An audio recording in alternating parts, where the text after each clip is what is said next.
All right, let's take a look at one more thing. When you're looking at VitalSource Bookshelf, we're going to go into our Bookshelf sign-in. Remember that in the last one, we actually created a bookmark for our bookshelf, so we're going to go to the Bookshelf sign-in. We're going to use our username and password. Notice it auto-filled everything for me since it was something I told it to do last time.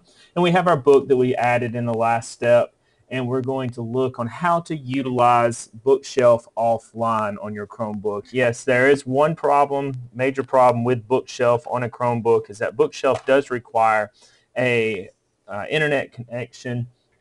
And without an internet connection, you're not going to get your books on your bookshelf. There are some ways to alleviate that problem. If you have a hotspot on your phone and you want a Wi-Fi hotspot into your phone, you'd have the internet connection, but most people don't want to do it that way, which is fine, and I completely understand. But you can get access to your books on a Chromebook without Wi-Fi, but it does take a little bit of preparation on your part.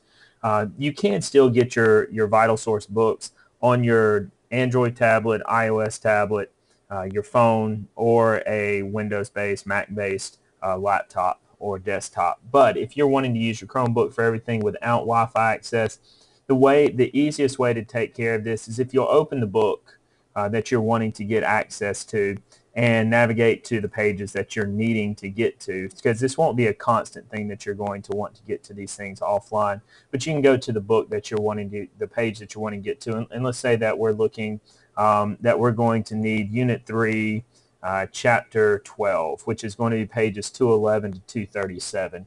So I can actually take here on the bottom right corner, you're going to see where I can print page 211, and I'm going to put in my page range to 237, which is going to give me the entire chapter. I can print, and it's going to now show it to me and say, hey, what am I going to print it as? And notice here it does say save as PDF. So you're not actually printing the book out. You're not having to take up a bunch of paper and a bunch of toner or ink that you're using. It will save it as a PDF. When I click save, now I have the book that's going to be downloaded. It's going to pop up a box and ask me what I want to save it, what name I need to give it, and where it's going to save it. Remember in your Chromebook that everything's going to go into your downloads. You want to save it into your downloads for offline use later. You can save it into your Google Drive for later use, but save it into your downloads, give it a name, American Republic, and then you would put in the chapter number, which this was Chapter 3, or Unit 3,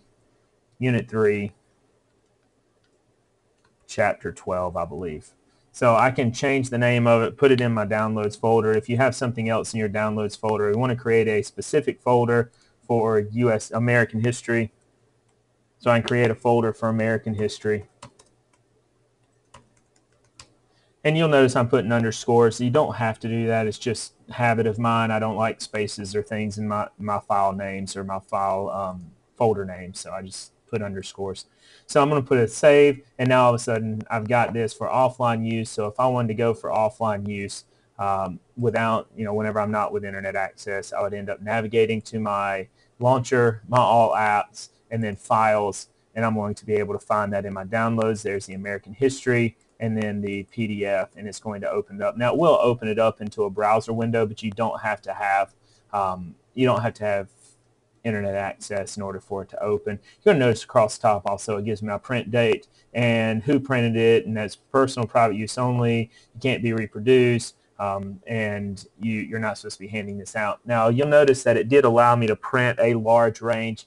Some books are limited depending on the publisher, depending on the edition or when it was produced. Some books will only allow for 2-page printing at a time. Some will allow a full chapter of printing. Some will allow a full unit of printing, while others will allow a full book. But that's how you would use it offline.